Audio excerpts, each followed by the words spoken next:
What's up, soccer friends? Welcome to Kickback Committee. We're glad you're here. I'm Susannah Fuller alongside my guy, Matt Doyle. Happy May the 4th, Doyle. May the 4th be with you. Yeah, May the 4th is with me. We were just, I'm going to peel back the curtain. We were just talking about Star Wars with the two of us and producer Doug, who got a trip to Skywalker Ranch, which is like kind Pretty of a dream epic vacation for me. I'm a big Star Wars guy. I think people probably know that. I'm Yeah. a big Indiana Jones guy, too. Oh, well, I should say, I love the first movie. It's one of my favorite movies ever. The rest of them take them. Raiders of the Lost Ark? Yeah. Yeah. I remember I loved Temple of Doom as a kid, but then as I've gotten older, it doesn't hold up quite as well as Raiders. It's the story isn't as good. Yeah. It's a little bit racist. A little bit. A little Just, bit of its time. so problematic. Racism, yeah. Like, I But feel like also, that happens a lot with a lot of things from our childhood. You know, you're like, oh, wow, didn't realize. like if you like the teenage comedies of the 80s, Yeah. go back and watch Pretty in Pink or 16 Candles. Yikes. But the other thing about Raiders of the Lost Ark versus Temple of Doom, and we're going like way off track already. I love the way Spielberg directs because of how he blocks and stages a scene and because of the way he uses the camera within it. So it makes the frame feel alive in a way that almost no other director really achieves. So even if it's not a great movie, like I didn't think The Fabelmans was a great movie, it was still worth watching because he enmeshes you in his, what's a great example of this? His West Side Story remake. His West Side Story remake, particularly the song America, which is the show-stopping number from that. And the way the camera almost dances along with the leads is incredible. Like, go on YouTube and pull that up. That does not exist in Temple of Doom. It is weirdly the most static and like kind of dead-framed Spielberg movie of his entire oeuvre, and I still don't know why. I kind of wonder if he was just so smitten with Kate Capshaw. That's right, because they met during that, didn't they? Aha. That he was like, it's always the woman, Doyle. Yeah, well, it was his. He was so head over heels in love that he was just focused on her instead of focusing on making a good movie. Man, wow, what a cinephile you are! I love this. And I don't know if I would go that far, but like I have my favorites. You're just a man of so many layers. I would love that about you. That's why I love our committee episodes. We're already off track, but in a fabulous way. It's great because we basically pivoted from Star Wars to Raiders of the Lost Ark, Steven Spielberg. Racism in 1980s comedies. Yeah. Do you see what we've covered in like a 3-minute span? Oh, man, it's what committee is all about. We're going to have a fun show today. I'm very, very excited. Just a reminder, guys, before we get into it, Kickback Committee, part of Kickback Soccer Media. Find us on all the socials, Blue Sky, Instagram. Check out all our other podcasts, Soccer-wise. We've got First Touch Weekly, Open Mic. You can also find us on SiriusXM, which is very cool. So search for us on the SiriusXM app or catch us on select days on SiriusXM FC 157. All right. So today we're going to check in with Doyle, just kind of see where you're at after 11 match days into the MLS season. Just sort of pick your brain what's going on there. We're going to chat all things Champions League, both UEFA and CONCACAF. Second leg semis in both competitions happening this week, so we'll dive in there. The San Jose Earthquakes are a big talking point right now in Major League Soccer, currently in pole position in the Supporters' Shield standings, which makes what Bruce Arena is doing there pretty remarkable, which is a trend that he has basically established everywhere he goes. So we're going to look at his coaching tree, Doyle, and kind of decide whether or not he is maybe the most influential American coach that we have ever had. I know you're a Bruce Arena fan, so this is going to be a fun conversation. I'm excited for this one. And as we do, little reality TV talk. In this case, we're going to let Doyle kind of lament his Boston Celtics. Yeah. Tough. eliminated from the playoffs. I know. Yeah. I know. That's okay. Before we get into everything though, Doyle, I have something that I need to get off my chest that's been like bugging me for a while, to be honest. And I feel like you're going to be a really good sounding board for. I have two sympathetic ears for you. Thank you.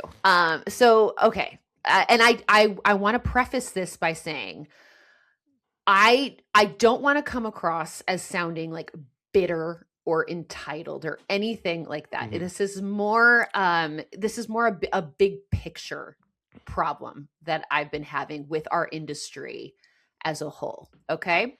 So last week, Fox announced its broadcast team for the 2026 World Cup. Okay.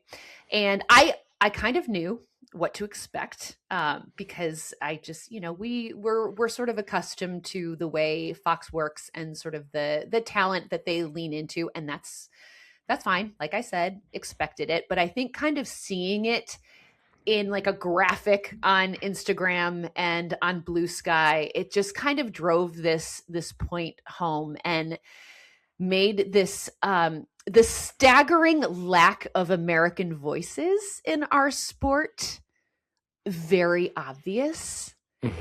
And I'm looking at it and I'm looking at all the faces and I'm like, British, American, British, American, British.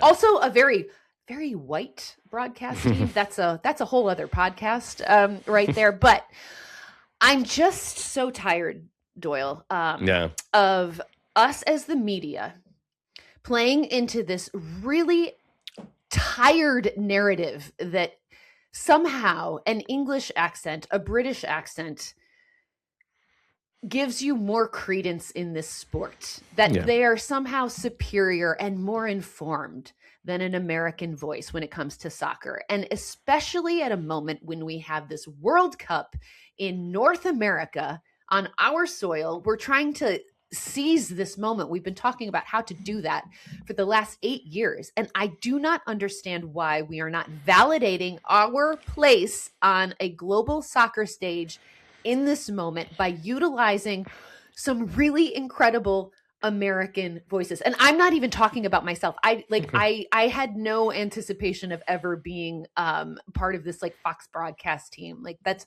I know my place in this space. So this is not about me being like, why didn't they call me? This is more like, I know that there are really talented people. We've got incredible voices, and I just get so frustrated, Doyle. So frustrated. I relate to all of that. And I think that on one hand, we have to be clear that there are a lot of British and British American commentators, coaches, players who have contributed like mightily, hugely to U.S. soccer. But to bring it back to the original point, there is a perception among decision makers, especially. But I also think it's a feedback loop with fans that the British accent gives you more credibility. Yeah. I don't know how to get around that. I don't either. Because I kind of thought, I think maybe there was a hope that with this World Cup, perhaps this would be, we could kind of break down that barrier a little bit more. But it's the same old, same old. And as long as Fox had it, it was never going to be any barriers being broken down. It's true. And look, like I want to say too, like the people that are selected are tremendous professionals. Like it's not like there's a stinker in the group. They're all very, very good. But I don't understand why we have to fly, people that work at Sky Sports and fly them to North America when there are really incredible broadcasters right here that could do a great job. Like that's just where I'm at. This is no disrespect to the voices that were selected, because they are all really good at what they do. I just think that there is room for more American voices. I agree. I'm gonna do two things here. I'm gonna say one, part of this is on MLS, right? Because over the years, MLS has had a chance to platform and promote homegrown voices, we'll say, and has not ever made it a priority. And that is, I think that goes back to the feedback loop between executives, Yeah. media executives who maybe don't know the soccer sphere like they should, and fans who hear English voices on Champions League midday or on video games, and Yeah. the amount of people around the world, but I think especially Americans, who learn soccer from video games is kind of staggering. And like, again, a little bit disheartening. So that's one. And two, I'm just going to tell this anecdote. This is 6-7 years ago, just pre-COVID. I was out in New York Midtown having drinks with a prominent American U.S. soccer announcer, and two of us are sitting there, on our second scotch or whatever, and some bros, it was happy hour, it was Midtown. Some bros come up to the two of us and kind of recognized me, definitely recognized him, and just started talking about MLS and how MLS is not good. I'm like, actually, MLS is pretty good. Well, and we've all had that conversation. Yeah. And then started talking about the broadcasts, and this kid, and I say kid, he's probably 30, but like, this is the American guy, and one of a couple, but he was like the tallest and therefore the most confident in how he was expressing himself, said, I have a problem with the broadcast because it just doesn't sound right coming from an American.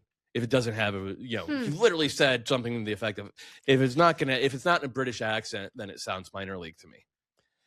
And that's the fan base. That's the fan base MLS has been trying to win over since day one. And it's a fan base that the networks have been trying to win over since day one. And it's tough to, circle that square. And I do want to shout, like, I think that what Turner of all places did with their team for U.S. games over the past few years, guys like Kyle Martino and Brian Dunseth and DeMarcus Beasley, and they had a few other. I think Tony Meola has been on a few of them. They've actually made the effort to platform those guys, and I think those guys killed it. And I wish that more of them were on the World Cup call.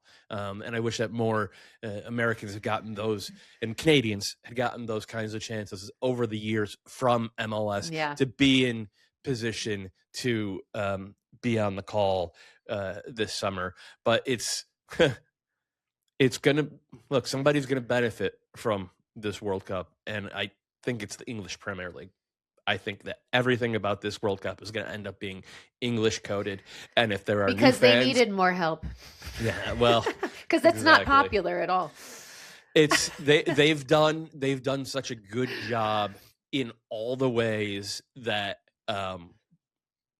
that you would want if you were trying to make your league the league of choice around the world. Yeah, and I think that a lot of Americans are going to interpret everything they see and hear this summer as an advertisement for the English Premier League coming out of it and starting back up in August. Absolutely. I mean, we'll look at Rebecca Lowe is going to be the main host of the coverage, and she is phenomenal at what she does. I adore Rebecca Lowe. But yeah, the automatic association there is her work with NBC and the Premier League coverage there. So there's that. And then, they've brought in Thierry Henry, who, is obviously an Arsenal legend. And it's almost as if all roads lead back to the Premier League. I think you hit the nail on the head there. It's just, and it's interesting. And it does come back to, I think,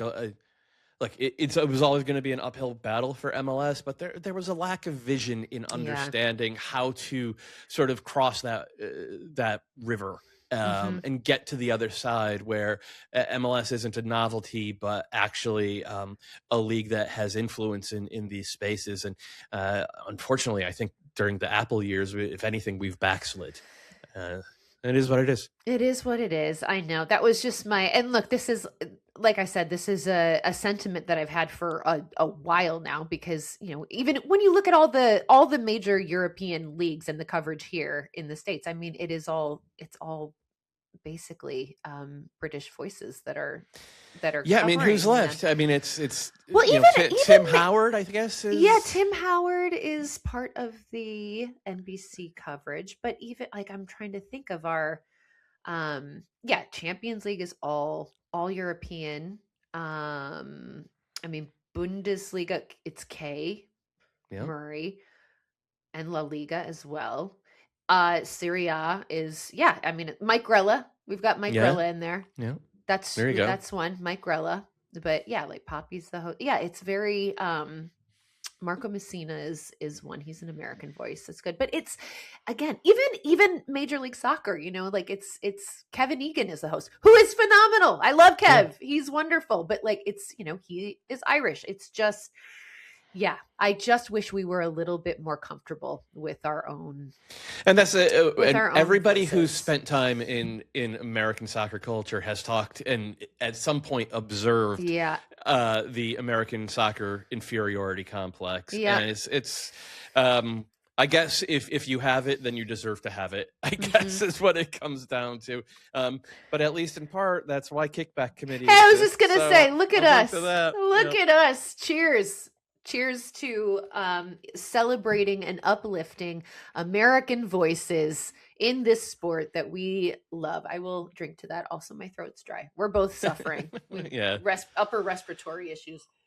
The other thing that this has done for me personally is like I'm still hitting the Duolingo, and I'm becoming more and more comfortable, watching en Espanol. I'm not at all comfortable speaking en Espanol, but it's exciting that there are so many bilingual, whether it's Mexican American or Venezuelan American or Argentinian American voices, Cuban American voices, who are getting these opportunities on the Spanish side. And I'm going to be watching a lot of the tournament this summer in Espanol. So I am looking forward to that. And that is part of this wonderful, quilt of what American soccer is. There is not just the English language. There is arguably just as important, more important, is the Spanish language. So. Yes, I need to start watching more soccer broadcasts in Spanish. And I remember that was advice that was given to me very early on in my tenure at MLS in terms of me learning Spanish. They're like, if you can identify, because you're familiar with watching soccer, the cadence of a broadcast, it's a really useful tool when you're learning it. And so I need to be more active on that, because you're 100% right. 100% right. Anyway, that was my rant. Thank you for listening and always talking me through this. It was just something I wanted to get off my chest and thought it was worth bringing up, because I don't think I'm probably alone in feeling this way. Just as a member of the soccer media, I'm sure there's probably some frustration throughout. But it's just kind of like, well, it is what it is, and I hate that phrase, but it's just unfortunately where we're at, and we can only fight these little battles one at a time. And Kickback Committee is here for y'all. Amen. You're welcome. You're welcome. All right, Doyle, let's check in with you though. How are you doing? How are you? Because are we 11 match days into this MLS season? And I know we've touched base with you about kind of your new workflow, being independent and settling into this sort of new role that you've created for yourself. Are you feeling at this point, what are we, like almost a third of the way through the season? Are you feeling like you are in a good rhythm? Yeah, it's the part of the year where the rhythm is there's a game every 3 days, or a match night every 3 days. Yep. Between Open Cup and CONCACAF Champions League. And then, of course, I do try to keep up with, soccer elsewhere. The thing that's really fallen off for me over the past couple of years is Copa Libertadores. I used to tune into that. Yeah. Which it's tough now. Like, there's only so many hours in the day. But it's been it's been fun. It's liberating to work for yourself, even as scary as it manages to be at times. And part of the fear is I'm editing my own my own columns, which last night I sent my column, my 5,000 word column up without a subhead on it, which is not a catastrophic error, but it was like, shit, I can't believe it, and that's definitely something my guy Ben Bear would have caught if he was, but it's good. And it feels, it feels the same because everything I was doing for MLSsoccer.com for 15 years, I just picked it up. I'm doing it for myself.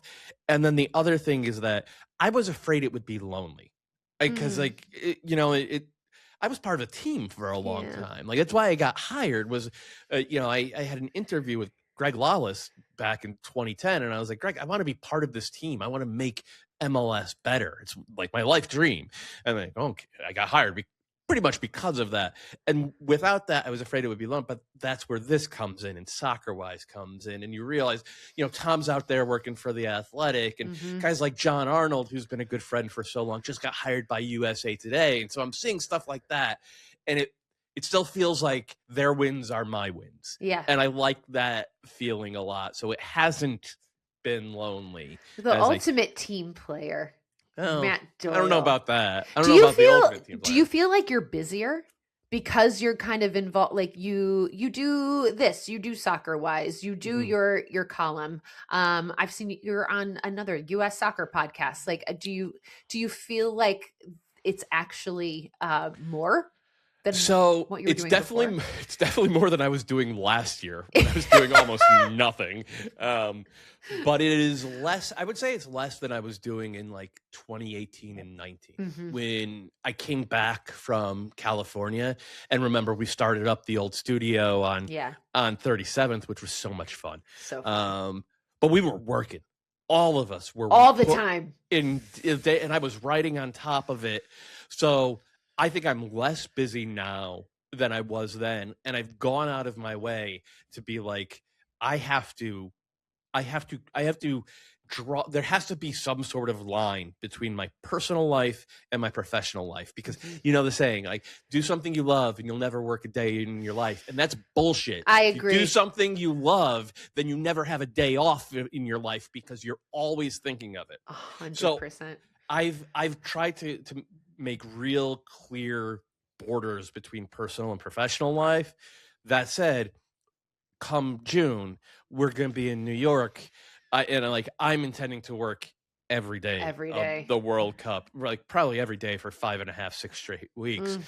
And we'll see how I'm feeling at the end of that one too. I suspect it won't be so great. I know. I have, like, obviously there's excitement for the World Cup, but I it's like this thing that's just waiting there, and I'm like, oh, I'm about to enter this vortex where I don't think I'm going to know what's up or down for 5.5 weeks this World Cup. I mean, it's a long, because of the expanded field, it's basically a week and a half longer than it usually is. And so I'm trying to kind of maximize my I don't know, like, alone time and relaxation time now, knowing that it's going to be absolute chaos. I think it would be easier to be looking forward to all of this if I had any juice at all for the team or for the state of the country. It's kind of hard to be like, go USA right now. I know. I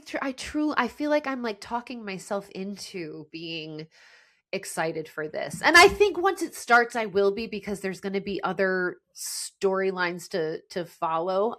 But I'm finding it really, really difficult. Are we being bummers? Are we being bummers for the audience? Okay. I know, kind of. We're going to put on a happy face? We're going to put on a happy face. I promise. The rest of this episode is going to be completely uplifting. Sunshine and rainbows. Sunshine and rainbows. Exactly. Okay. So, and let's turn this around. Doyle, what has been your most pleasant surprise of the MLS season thus far?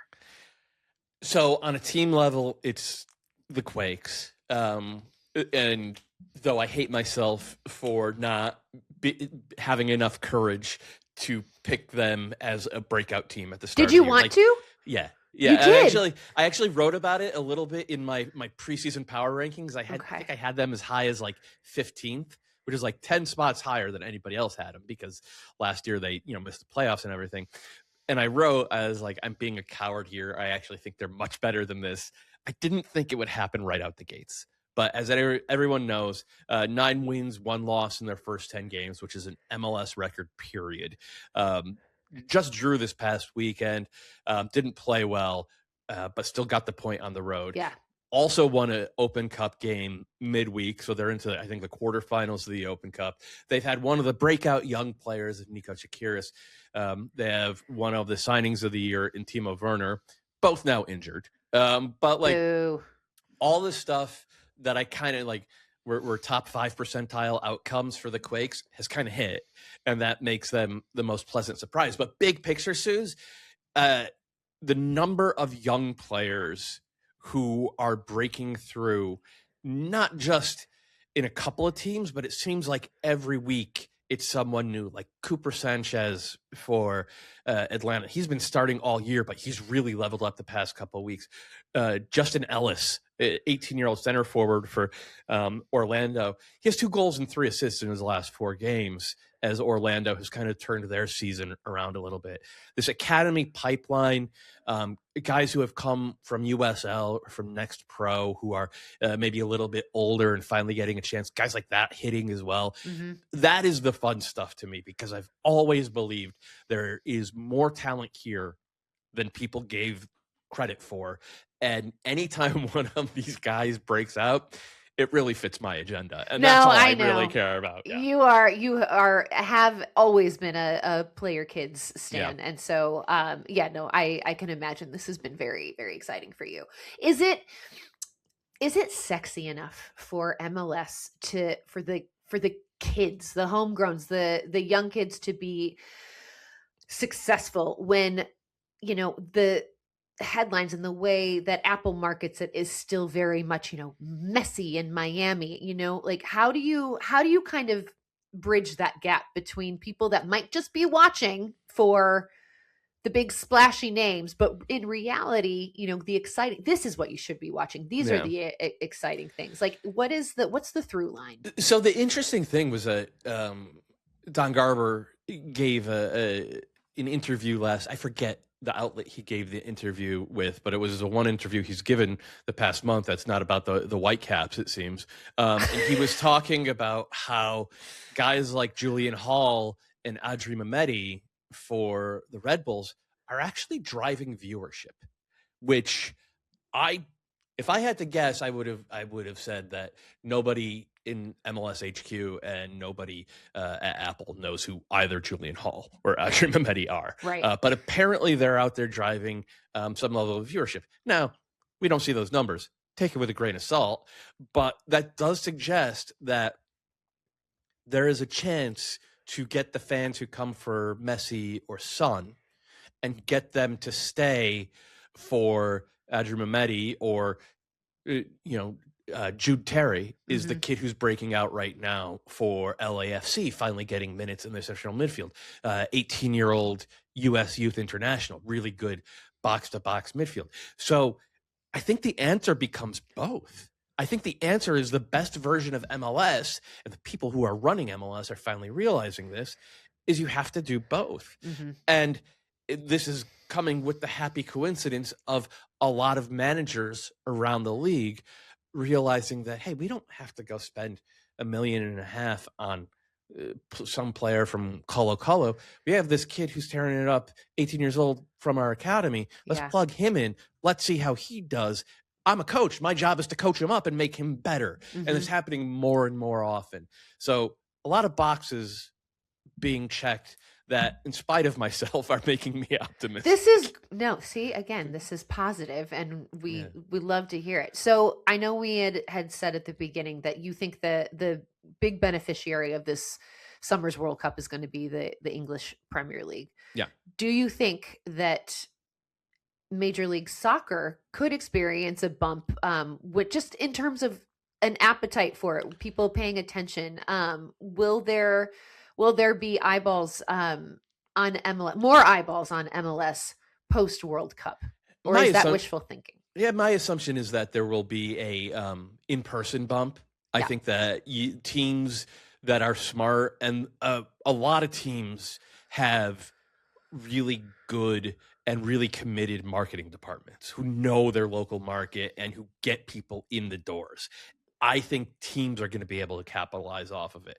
I have zero confidence the league as a whole is built to capitalize on it and drive viewers to, to New England versus Chicago on Apple TV. I can't. I have not seen a single thing in marketing or Apple's presentation that makes me think that is in the cards. Okay. All right. Fair. Have you? No. No. No, not really. Not really. Oh my gosh, I'm just looking in our chat here. Producer Douglas, we have breaking news. Oh. Doyle. Oh, breaking MLS news. Oh my goodness. This is from our good friend Tom Bogert, who just put this out on his socials. MLS legendary forward Kei Kamara officially announced his retirement. One of the all-time greats. 147 regular season goals, second all-time. 12 MLS teams, 12, most of all time. 45 caps with Sierra Leone. That is Kei Kamara. Oh my gosh. I mean, I'm not surprised. I'm like surprised, but not surprised. Yeah. So surprised because he still looks like he's 25 years 100%, old. 100%, and takes care of himself like he's 25 years old. And is physically dominant and still has that soccer brain. But also he's in his early 40s and, father time wins against everybody. And Kei put up one hell of a fight, and he had one hell of a career. And this is the exact type of thing where if MLS was better about its own history and about its own place in world soccer, is more confident in its place in world soccer, there would be stories about Kei Kamara. There would be videos. There would be, the way that NBA nobody does it better than the NFL when one of their stars or, long time quality players retires. It's like they do documentaries and they really enmesh you in the world. And we're kind of missing that. A Kei Kamara documentary would be so fascinating. Maybe we should do that at Kickback Soccer Media. Maybe that should be something we champion, because he is a fascinating character. He is, because a guy as good as he is to play on 12 teams. Oh my gosh. I mean, read into that what you will. I mean, it's just, Kei, I've always gotten along very, very well with Kei. But a big personality, a tremendous athlete. And like we said, just a physical specimen who has taken care of himself so well. The longevity of his career is absolutely unbelievable. And an American soccer success story as well, because he came here as, I believe he was a refugee, right? Yeah. And he, went to college here in the U.S., got his U.S. citizenship, still represented his home country, had memorable years both for U.S. clubs, but also for the Whitecaps. Remember, he was the one who was mentoring Alphonso Davies when Alphonso Davies broke out.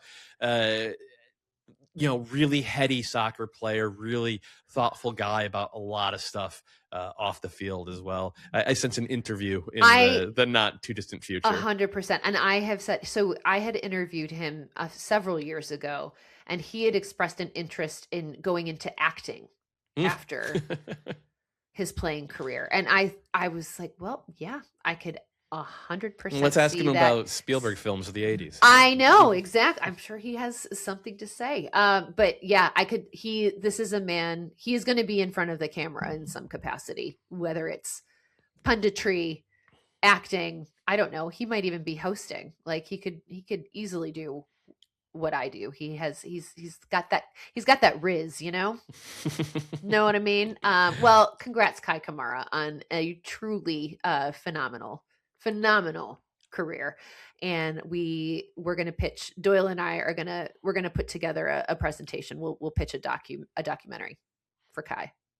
I feel like it's our duty. All right. I'm going to switch it up a little because we were talking about the San Jose Earthquakes, and I feel like this is a perfect segue into a Bruce Arena conversation, Doyle, because like we said, what he's been doing in San Jose, it's just like, it's fun to watch, man. Like they're at the top of the Supporters Shield standings. They're 9-1-1 on this season. This is Bruce's mojo, man. Yeah. Like this is what he does. He goes to a team and he turns them into winners. I mean, we've seen it like where he started at DC and then Red Bulls and then the Galaxy. And then after the Galaxy, the Revs. And then, yes, I mean, literally everywhere he goes, he has just turned teams that were struggling into teams that were winning. Like if you had to, I don't know, like you've watched his teams for so long. Like what's the common denominator on a Bruce Arena coached team that allows them to be successful? Number one is vibes. And if you talk to his former players and probably his current ones, they talk about how he wins the locker room and then makes it fun to come to work every single day. And if it's fun to come to work, you're probably going to get the best out of basically everyone. And then on top of that, his number one principle as a coach has been your best players need to be your best players. So he builds the team in a way that maximizes the output of Marco Etcheverry 30 years ago, maximizes the output of Landon Donovan and Robbie Keane, maximizes the output of Carlos Heel. And the surprising one about the Quakes is like all those guys I mentioned were well-established stars by the time Bruce got them in a professional setting. Obviously, with Landon, Bruce got him and helped develop him into a star with the national team. But by the time Bruce came to the Galaxy, Landon was in his late 20s. He was Landon Donovan. Everybody knew.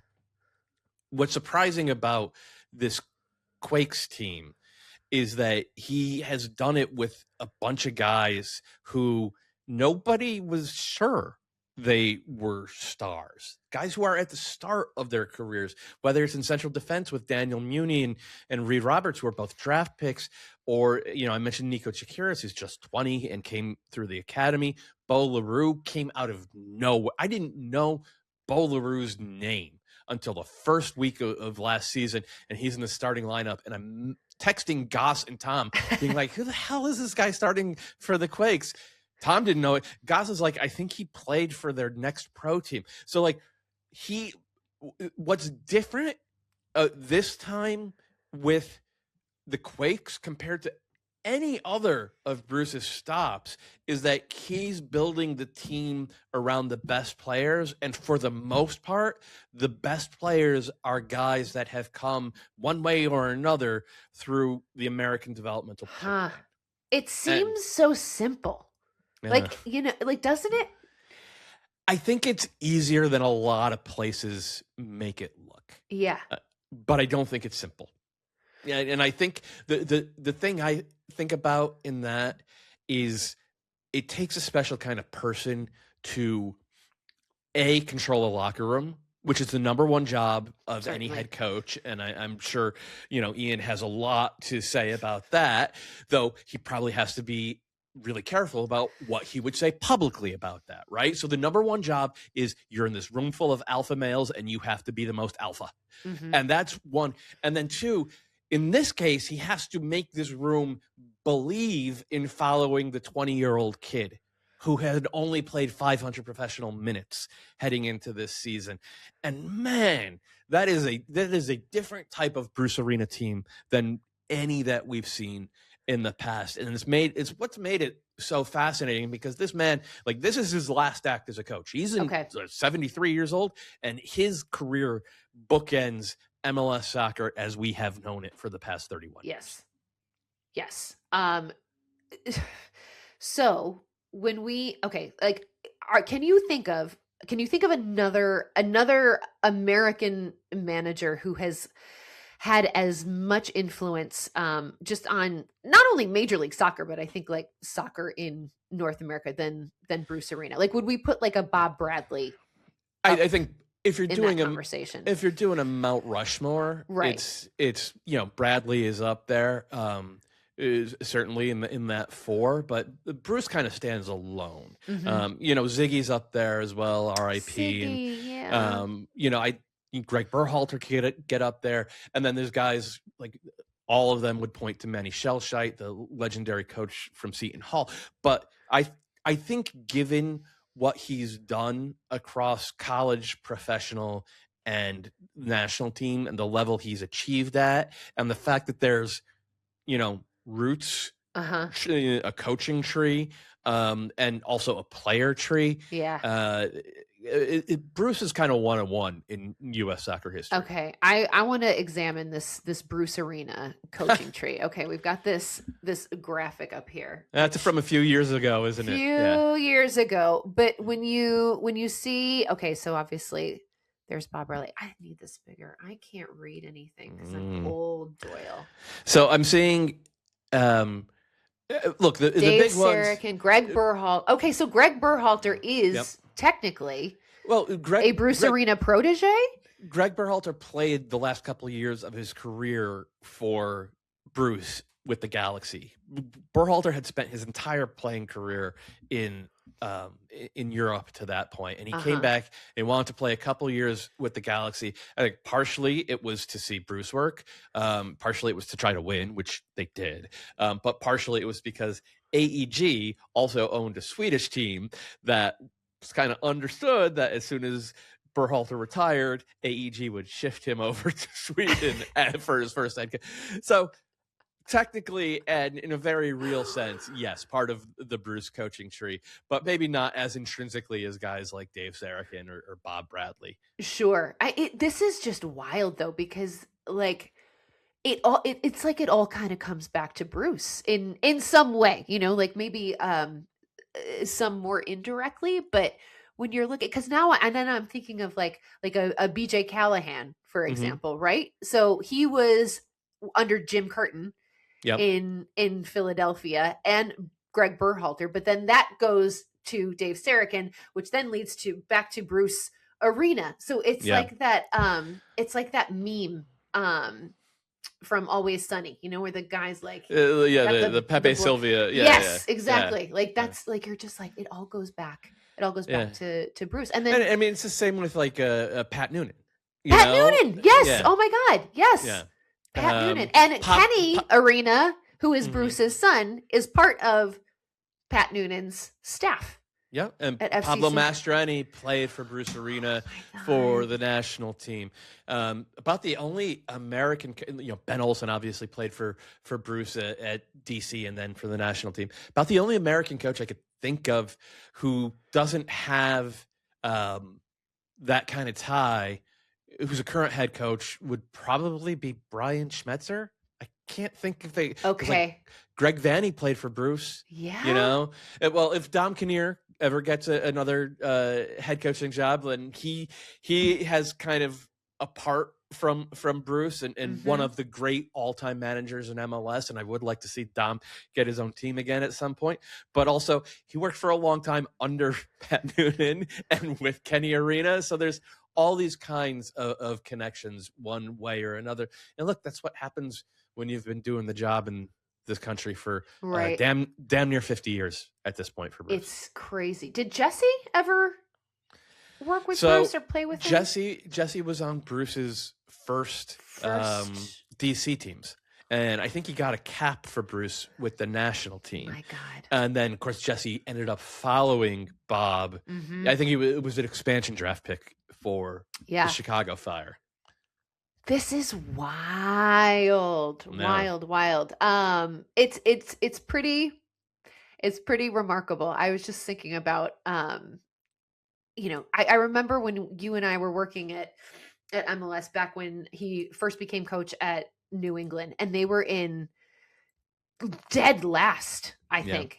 And then that season they ended up making the playoffs, like, which was so completely unlikely. Yeah, they went on a run. Went on a crazy run, and it's just it's insane the way that he has been able to, because like you pointed out, like the San Jose team, like what he's doing with San Jose team is not what he did with that New England team, but his ability to get the best out of these players, kind of, no matter what the characteristic of the team is like, is just so crazy. And then seeing his influence throughout American coaches is just, it's crazy.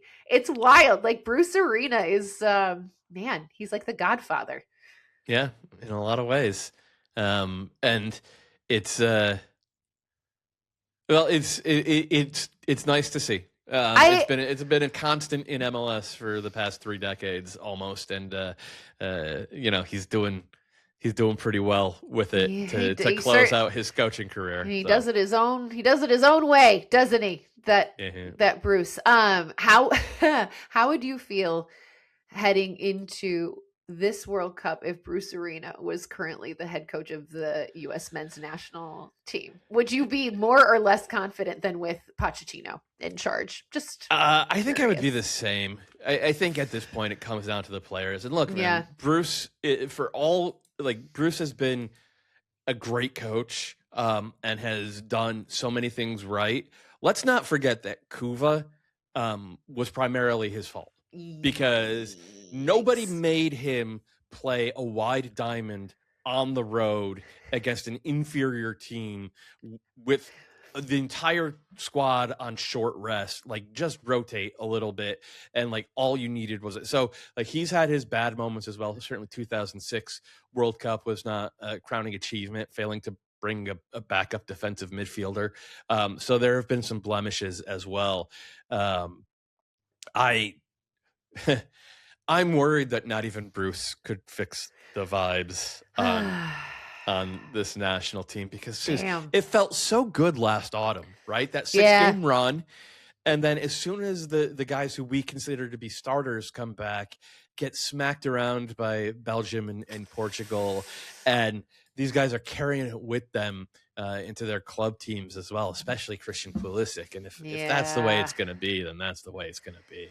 Yeah, we can only hope that, they just kind of shake off the last sort of, actually like this year, basically, like all those results, and just kind of enter in with a totally fresh mindset. But it would just be interesting to see how Bruce would handle this group and all the European talent that we currently have, if he would be able to manage this. Do you think if they win it this year, if San Jose wins MLS Cup, is he like? Yeah, I think so. I think he probably elects to move himself up to a full-time chief soccer officer role. And you don't think he's just going to straight up retire? Like he's still going to? No, I don't think he's designed like that. Wow. I think he'll want to keep going, and he'll want to handpick the next head coach, and put in place some sort of well, I'm sure he's already putting in place his handpicked team from the academies on up. And he wants to, that's part of the legacy, right? He's won. I know, but part of me is like, dude, you've done it all. Like, go drink a beer and chill, I think he can do that too. Just retire. Like that's part of putting the right team in place. Is like, if you choose the right people and delegate in the correct way, then you can drink as many beers as you want and chill as much as you like. And there are a few better places to do that than out in the Bay Area. Yeah, damn, Bruce Arena. What a ledge.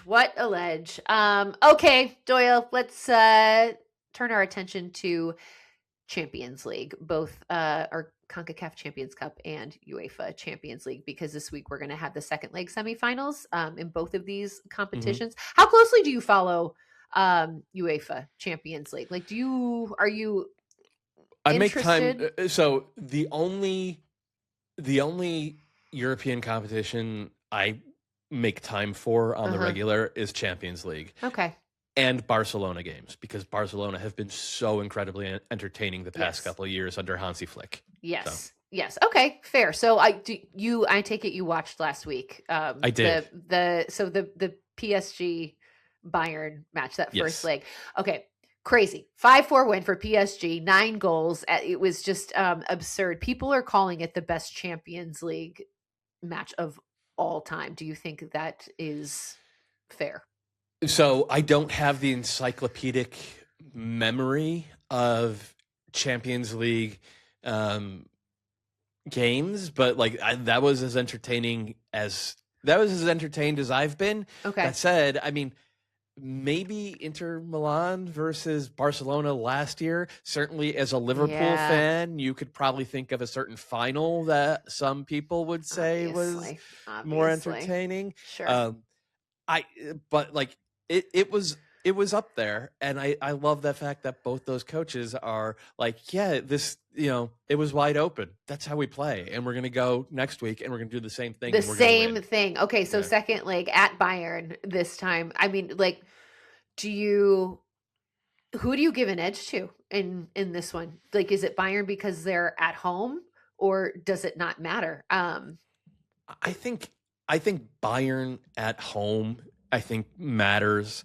And I think there's a little more, it's hard to repeat in any sport. It's hard to go back to back. And I think maybe that gives Bayern a little bit of a desperation edge that PSG might lack.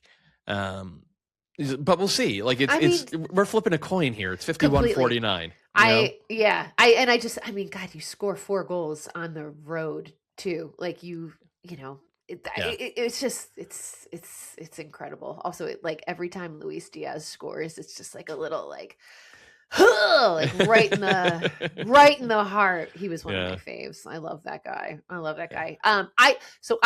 I'm pretty convinced though that whoever wins this tie is going to win the whole thing. Why?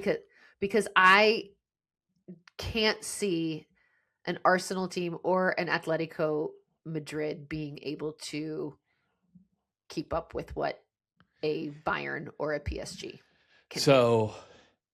I think if either of those teams let the game play out on Bayern's or PSG's terms, then you're correct.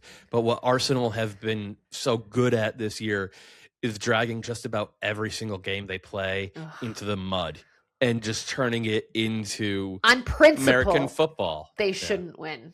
I agree with that. On principle. I fully agree with that. And I hope Atleti find a way past them, which I'm not expecting, but it would be really cool. Especially, Johnny Cardoso has not exactly covered himself in glory for the U.S. national team, but it's not like I'm rooting against him. I'd like to see him make a final. And Obed Vargas, given what he means to the player kids movement, like to see him in a Champions League, that would be rad. It'd be awesome. It'd be really awesome. We are rooting for Atleti, but of the two, I think Arsenal are the one. How do you feel? Like, what's your feeling towards Arsenal? Like, do you have any feeling towards Arsenal? I think it's a shame that a team that can actually play ball plays the way that they do. Yeah. I don't. It's not entertaining to me in the least bit. And I hope they don't win. I hope they lose. And I say that as someone who has a lot of dear friends who are Arsenal supporters and who are like on the knife's edge, just hoping for any kind of trophy this year. But I hope they get none of them because I don't want that awful type of soccer to be rewarded. Thank you. So I had this conversation with Charlie Davies last week, and I kind of said the same thing. And he, you know what though, the good thing about Charlie is that he is very, like, he can speak quite objectively about Arsenal, and he, basically admitted that they do not play pretty soccer. I mean, Charlie, Arsenal holds I think a special place in the hearts of a lot of the American black community because Thierry Henry was arguably the coolest athlete in the entire freaking world after Michael Jordan retired, right? In the entire world, it was suddenly Thierry Henry as Arsenal, and it was sort of counter-programming to this, in my opinion, bloodless Manchester United teams. at the time. And I think it was an entry point, especially for folks of Charlie's age.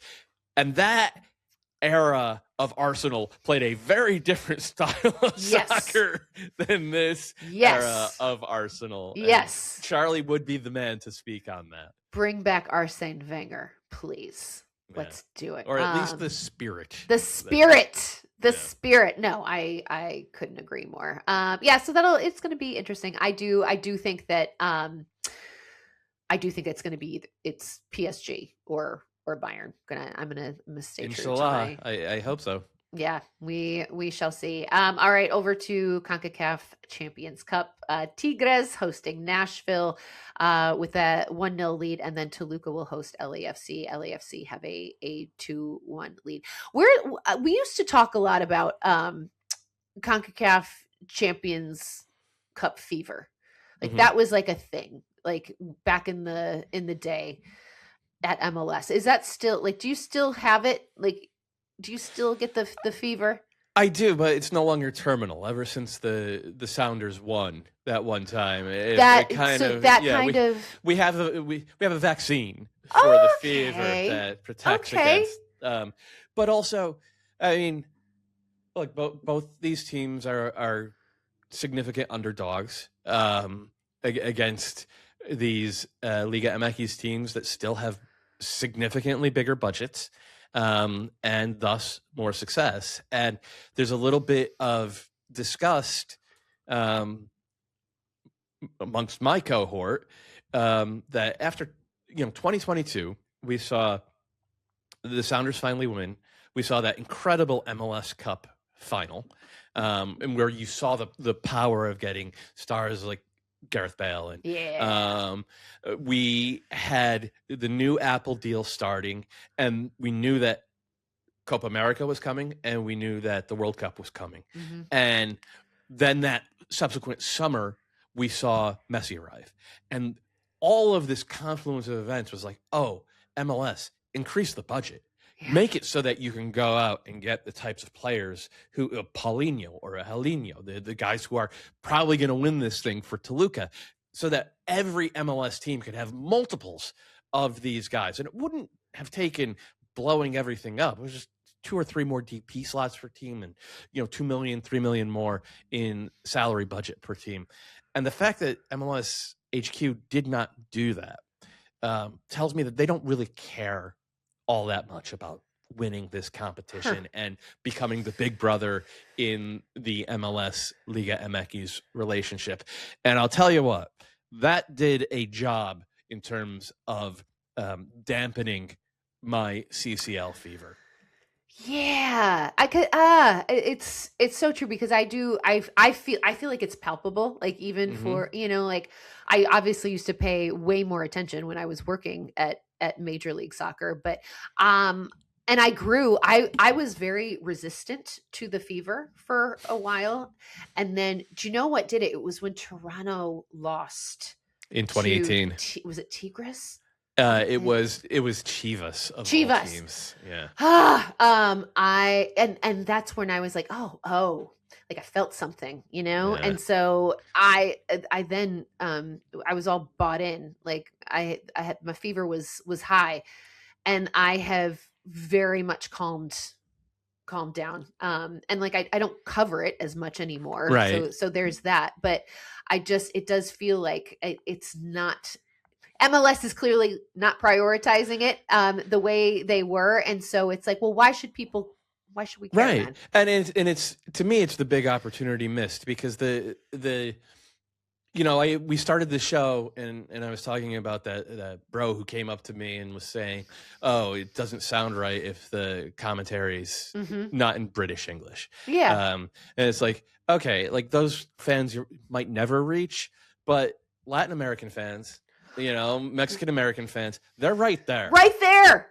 And if we I say we about MLS still, but if the league had spun that Sounders win into bigger budgets and bigger stars and more wins in international competition, I think it would have moved the needle significantly in terms of viewership and mind share and cultural relevance for the league, and that's a bridge that they have not crossed. So and they really need to.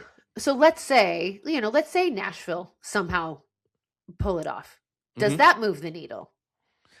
I think it does, but it doesn't change it overnight. Yeah. It needs to be sustained, and it needs to be targeted, and it needs to be one brick after another. Like, that's how you build a staircase. And my worry is if Nashville go to El Volcan and pull that off, and then they go to most likely Toluca, because Nashville can't host. They're the way the results have shook out.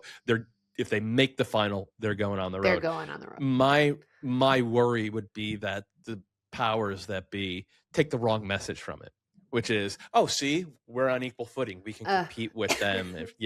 Which is like, we're not there yet, man. We got to keep building these academies. We got to keep building these pipelines, but we also have to keep investing at the top of the roster so that a team like Nashville, when they're without Sam Surridge, have a viable backup number 9 alternative. Mm-hmm.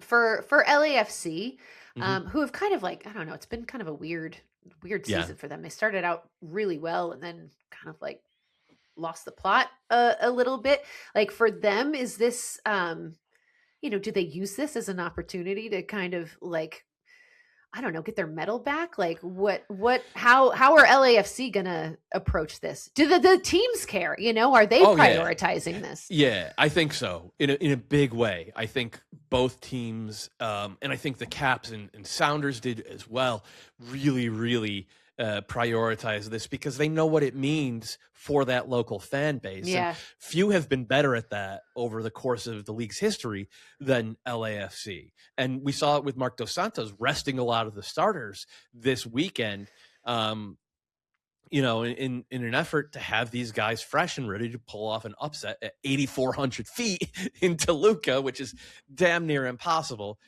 especially because, by the way, Toluca also rested their starters this weekend. Okay, and their head coach has said, we won the last 2 Liga titles. That's not our focus this year. Our focus this year, this tournament, is to win CONCACAF Champions Cup. So Toluca, who are the best team in North America, in my opinion, are going all out for it.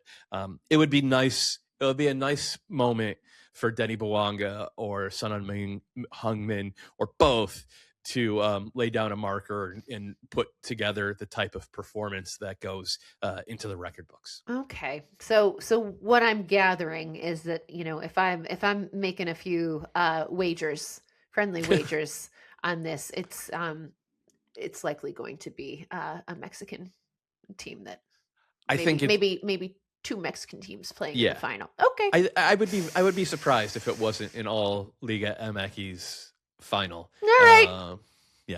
Noted. Yep. She's writing it down. All right, Doyle, before we let you go, little TV talk. First of all, before I let you lament your Celtics, did you watch the Kentucky Derby? I did.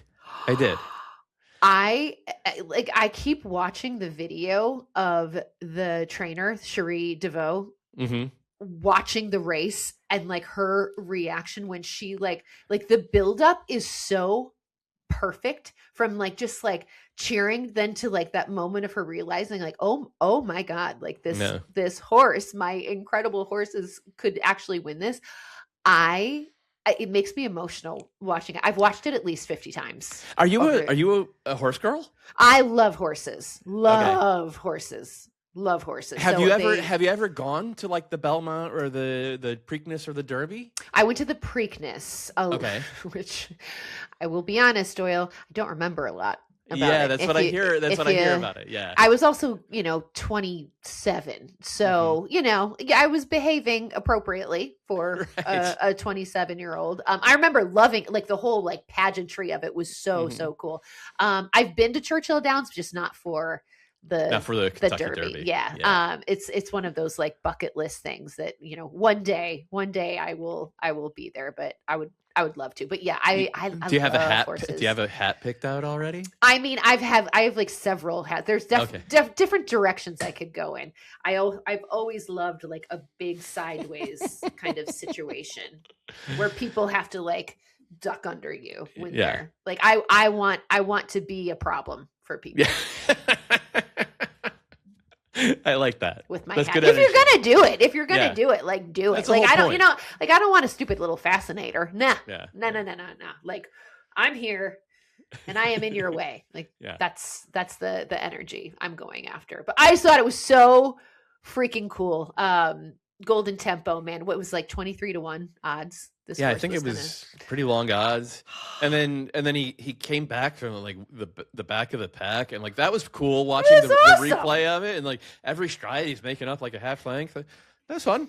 It was so fun. I loved it. I just had to mention it because I literally I just kept rewatching it, and it just made me feel, I was like, oh, this is sports, man. Like, this is the underdog. Oh, it just made me feel so good. Okay, so from feeling good, Doyle, I'm really sorry about your Celtics. It's a bummer. Yeah, I'm not. That's a bummer. I like they played over their heads talent wise this year for the most part because they were without their best player, and then of course Tatum gets injured in Game 6. And it's tough to lose Game 7 on your home court. But I don't know. Like, on balance, I had more fun this year than I expected to. And I'm able to say that because the Celtics won a title 2 years ago. Yes, right? That's true. So I'm in that 5-year moratorium. If your team wins a title, you have 5 years where you have to be like a sober and rational fan. Like, I'm a UConn guy. I'm not crying because we lost to Michigan, even though the refs obviously stole it from us. Because UConn has won so much, as you well know, as an Illinois gal. Yeah. Yes, I do. So yes, I do. I can be sober and rational about the Celtics. And I just, look, anybody who's listened to me on this show, on Soccer Wise, back on Extra Time, everybody knows that I like the building the team aspect of following things. Okay. And the way that the Celtics team is being built, I'm really into it. And I think it's really fun. So this is sustainable success. Like, they're built for sustainable success. Yeah, and there were doubts about that entering this.